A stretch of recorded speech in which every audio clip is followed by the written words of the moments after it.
En la región de los Llanos de Apam, del estado de Hidalgo, suele oírse todavía hoy la siguiente historia entre los trabajadores del campo. Al término de los festejos, en las noches en que la lluvia ha cesado y los caminos se ven ya de nuevo alumbrados por la luna, y por igual en las poblaciones que en las muchas haciendas o rancherías de la región, si los hombres regresan solos a sus casas y en un momento de su regreso pasan cerca de arroyos o jagüeyes, o si caminando o cabalgando. En grupo uno de ellos se aparta por entre algún magueyal, nopalera o huizache cercanos al agua. Al retomar el camino o tratar de reincorporarse al grupo es frecuente que al paso le salga una mujer de otro mundo, que es la Llorona. Se trata de una mujer vestida con una larga túnica de luminoso blanco, con amplia falda igualmente luminosa, su cabellera es larga y oscura, y sus brazos permanecen tranquilamente sueltos hacia la tierra. Puede presentarse por igual de pie al nivel del suelo que suspendida en una enramada, una penca de maguey o un brazo de nopal. La mujer es muy bella y está siempre sonriente, no pronuncia palabra alguna y al parecer por su voluntad se cumple que los grillos suspendan en ese momento sus agudos silbidos y los coyotes sus sonoras quejas en la lejanía, a diferencia de otras figuras espectrales femeninas, incluso de otros momentos de esta misma mujer a la que ahora nos referimos, ni la oscura cabellera ni el claro ropaje de la Llorona son agitados entonces por el viento. De tal modo, aunque inesperada, su presencia no produce en los pobladores del lugar ninguna sensación de miedo, ni mucho menos la sensación terrorífica que suelen producir de inmediato, según se dice, las imágenes espectrales, o hijitos míos. Nos vamos ya a perder. ¿A dónde los llevaré para salvarlos? Después, la adolorida mujer seguía despacio, ya en silencio, hasta llegar al Mestiapan, que así se llamaba el que hoy conocemos como lago de Texcoco. Y se sumergía en sus aguas, por eso el agua puede ser, para algunos investigadores actuales, además del líquido que nos da la vida y nos mantiene vivos, la materia de la desesperación. Así sabido es que en otros tiempos, cuando se aproximaba ya el cumplimiento de los malos augurios recibidos por el emperador Moctezuma, acerca de que su pueblo sería sometido por extranjeros de blanca tez y larga barba, esta misma mujer, que era la diosa Cihuacóatl, la madre del sol, una vez caída la noche, recorría lentamente las calles de la gran Tenochtitlán, como en una procesión religiosa, con el rostro cubierto por un leve velo, lanzando sollozos y elevando al cielo dolorosos lamentos como estos, como lo cotidiano de lo sobrenatural y la representación de la desesperanza. Para la simbología actual el agua también representa la muerte, en el caso de la Llorona prehispánica, que se sumergía en las aguas del Mestiapan, significaría además la muerte de la madre, una especie de suicidio o inmolación de sí misma ante lo inevitable de la conquista española. Más tarde, ya en la etapa histórica de México llamada la Colonia, la Llorona siguió mostrando su dolor por la caída del pueblo azteca y todos los pueblos antiguos del continente. El escritor Artemio del Valle Arizpe refirió así los hechos respectivos que ocurrían en la Ciudad de México. En la Plaza Mayor, toda inquietud. Y en sombras. Allí se arrodillaba esa mujer misteriosa, vuelta hacia el oriente. Inclinábase como besando el suelo y lloraba con grandes ansias, poniendo su ignorado dolor en un alarido largo y penetrante. Después se iba ya en silencio, despaciosamente, hasta que llegaba al lago, y en sus orillas se perdía.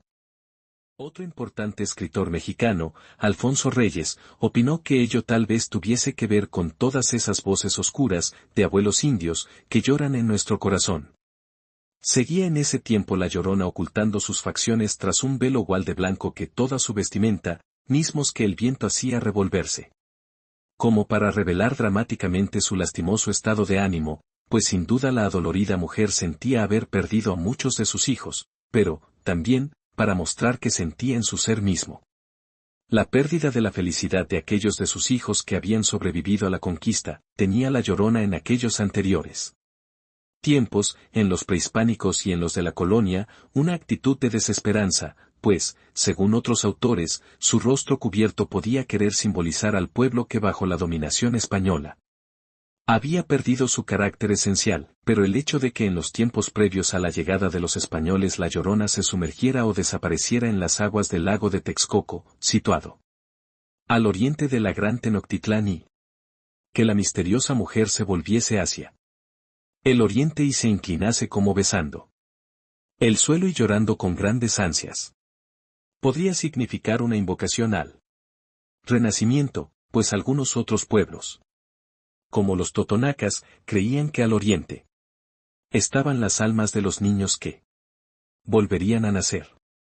En nuestros días, en cambio, según los hombres del campo de los llanos de Apam refieren, la Llorona sí les muestra su rostro a quienes se les aparece.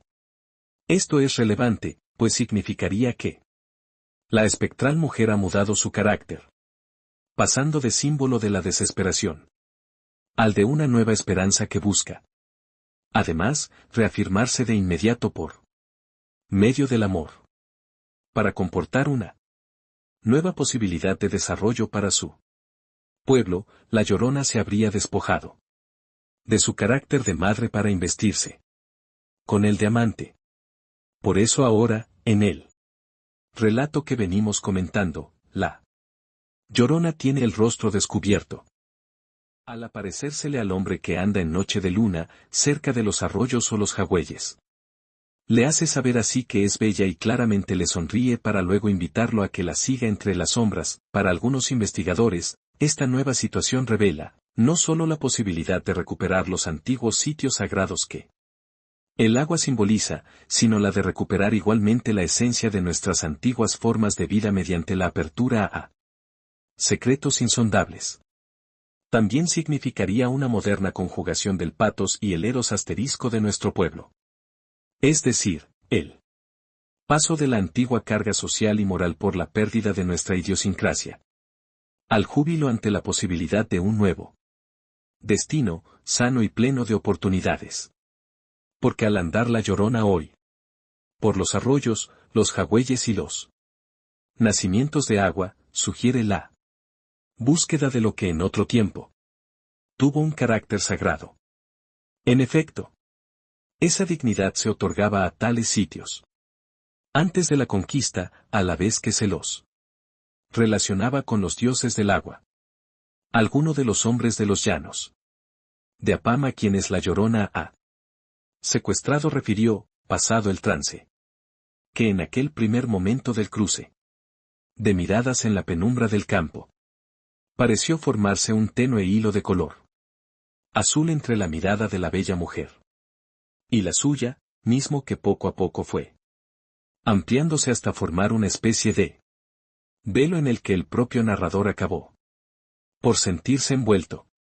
Ya modernamente, en los tiempos cercanos a la Guerra de Independencia, una bonita canción fue compuesta y comenzó a cantarse por todo el país. Es la que lleva precisamente por título La Llorona, misma que todavía hoy sigue siendo muy popular. Sobre todo en una de sus estrofas más tradicionales, esta canción revela el sentido erótico al que acabamos de referirnos.